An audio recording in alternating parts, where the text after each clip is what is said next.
항공 부품 업종을 보자. 네. 탱커 에어로스페이스. 항공 부품. 그거는 이제 우주항공 쪽 그렇게 엮이는 거예요? 그런 개념이에요?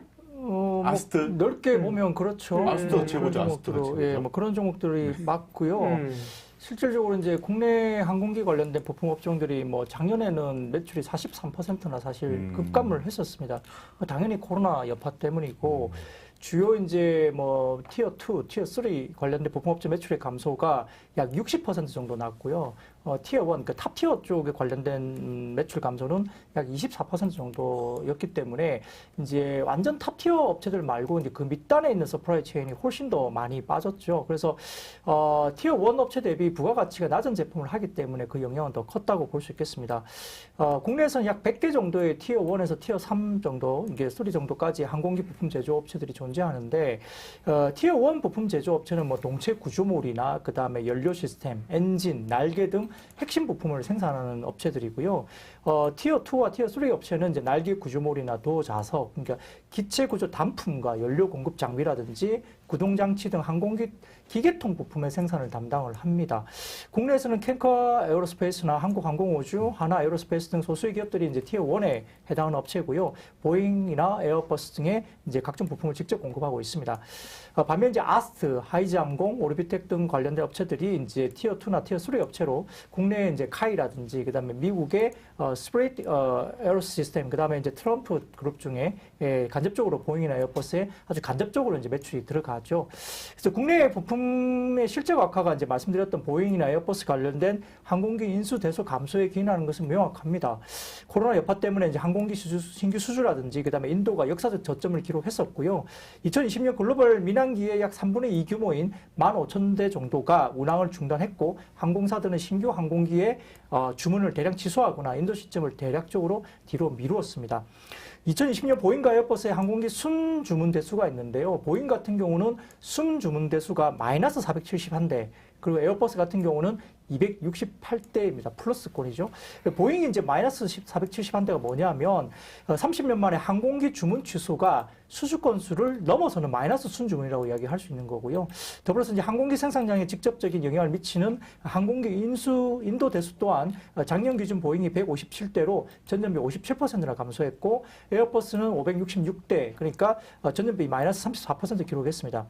보잉의 737 맥스 같은 경우가 기체 결함으로 인해서 이제 운행 중단 여파까지 더해졌었고요. 따라서 이제 1973년 이후에 가장 낮은 수준의 물량 인도가 사실은 됐었죠.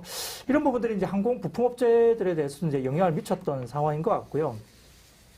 이제 2022년부터는 국내 부품업체 실적 개선이 본격화될 것으로 저는 개인적으로 보고 있기 때문에 지금 정도에서는 조금 부품업체들을 봐야 되지 않느냐 개인적으로 생각합니다.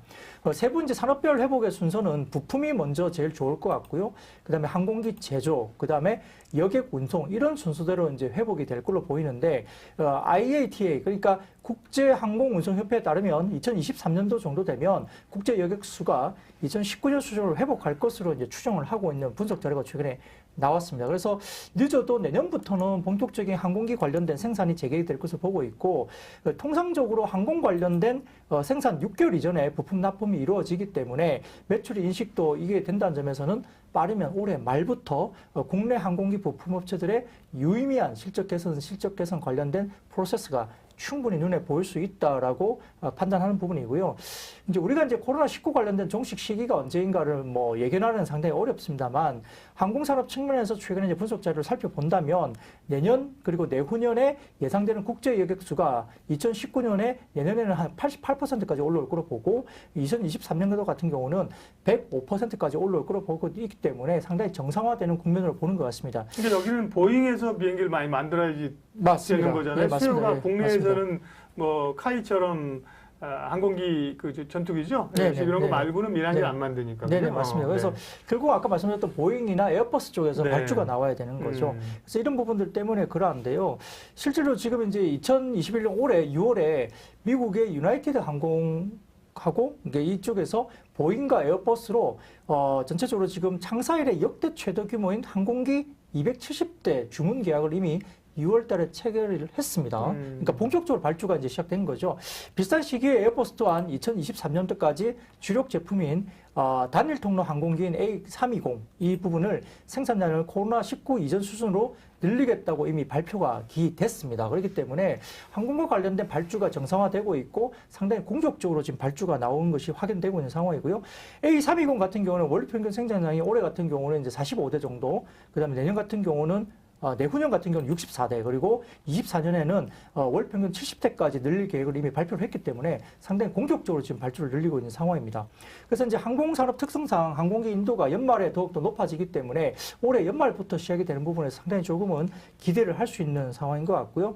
더불어서 이제 중국 정부의 B737 맥스 관련해서 이제 사고가 났었는데 이 부분에 대한 운행 재개 관련된 승인이 이루어진다면 상당히 지금은 좋은 국면으로 갈 수밖에 없는데 오늘 뉴스가 하나 나왔습니다. 이 B737 맥스 운행 재개에 대해서 중국 정부에 대해서 긍정적인 발언이 오늘 뉴스가 오후 늦게 나왔기 때문에 이러한 부분도 국내 부품업체들의 실적 회복이 가속화될 수 있는 뉴스로 볼 수 있겠습니다.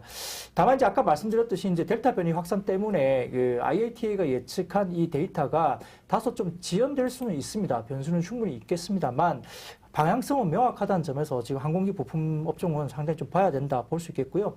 국내 항공 부품주들의 수출 증가가 이미 이제 시작됐습니다. 올해 1분기에 약 1억 9천만 달러를 저점으로 해서 2분기에는 1분기 대비 17% 증가를 한 2억 3천만 달러를 이미 기록하고 있는 상황이고요. 향후에 보잉과 에어버스의 항공기 생산이나 아웃소싱 확대가 계속 지속되면서 큰 폭의 부품 수출 확대가 이루어질 것으로 봅니다. 말씀드렸던 아스트 같은 경우도 보잉의 737 맥스 생산 아웃소싱 증가 때문에 아마 전분기 대비 약 10배 이상 증가하면서 실적 개선 효과가 구체적으로 나타나고 있는 상황이고요. 하이즈 항공 또한 2분기 들어서 보잉형 주문량이 늘어나고 있는 것으로 확인되고 있고 매출액이 반영되는 부분이 3분기에서 4분기이기 때문에 하이즈 항공 같은 경우도 상당히 실적 확대에 대한 부분들이 구체적으로 나타날 수 있는 국면이라 볼 수 있겠습니다. 네.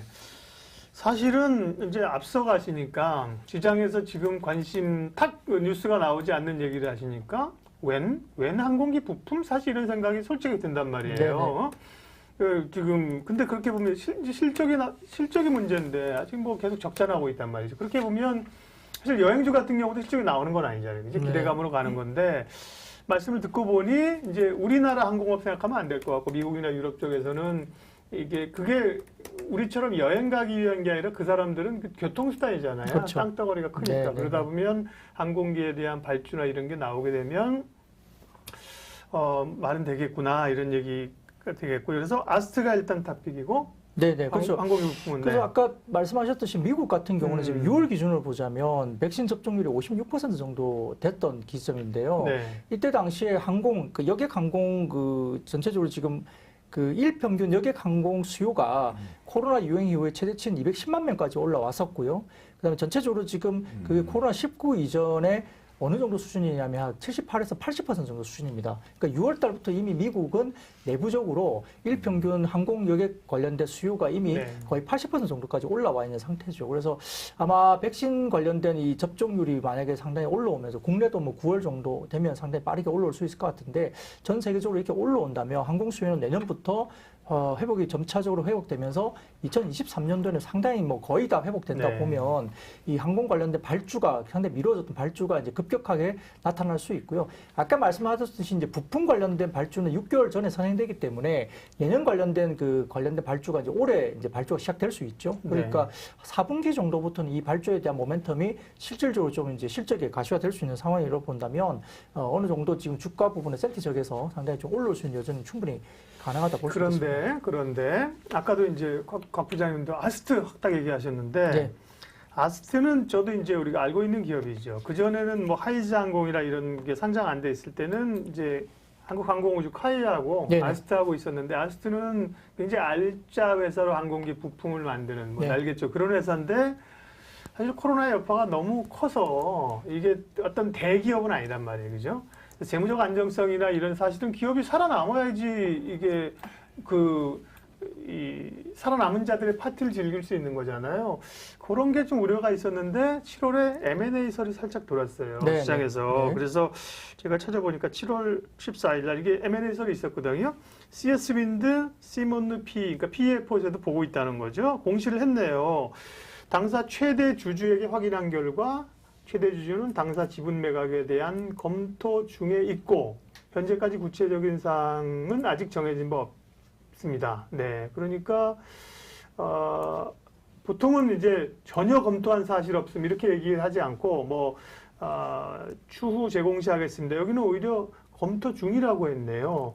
이런 것들 혹은 재무적 안정성에 대한 우리 이런 것들을 아스트는 좀 함께 얘기를 해야 될 것 같은데. 네, 실제 재무구조 보면 올해는 흑자 전환 될 거예요. 네. 흑자가 나올 것 같고 아스트를 실제로 제가 뽑은 이유는 그나마 지금 흑자가 올해 같은 경우에 나올 수 있는 회사이기도 하고요. 그다음에 네. 실제 항공산업 회복의 수혜가 가장 크게 사실은 뭐 영향을 미칠 종목이 아스트입니다.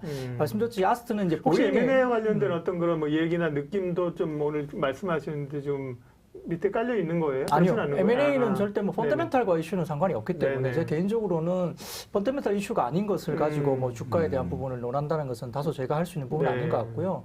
그게 호재일지 악재일지 아직은 또 모르는 부분이기 때문에 지금 그 리포팅 전반적으로 확인을 네. 해봐도 매수적기? 아까 이제 항공기 부품 딱 얘기하니까 네. 바로 아스트 얘기하셨잖아요. 예, 왜냐하면 옛날에 네. 제가 이벤트 드리븐 굉장히 좋아하잖아요. 아스트가 최근 한 2년 이내인가 유상증자를 했을 겁니다. 네. 제가 이제 유상증자 기업이라든가 무상증자 기업, 인적 분할 그리고 기업들 물적 분할하는 기업들을 유심히 보고 그 후 이벤트 후에 주가 흐름을 많이 보는 편이거든요. 아스트가 올라갈 때가 됐습니다. 그리고 지금 현재 시장에서 예상하고 있는 게 매출의 영업이익률도 올해 늦어도 올해 4분기 때 바닥 찍고 올라간다고 보고 있기 때문에 최근에 뭐 관련 공시도 있겠지만은 일단 기본적으로 올라갈 수 있는 여지가 되는 거고 월봉상 차트를 한번 제가 열어봤는데요.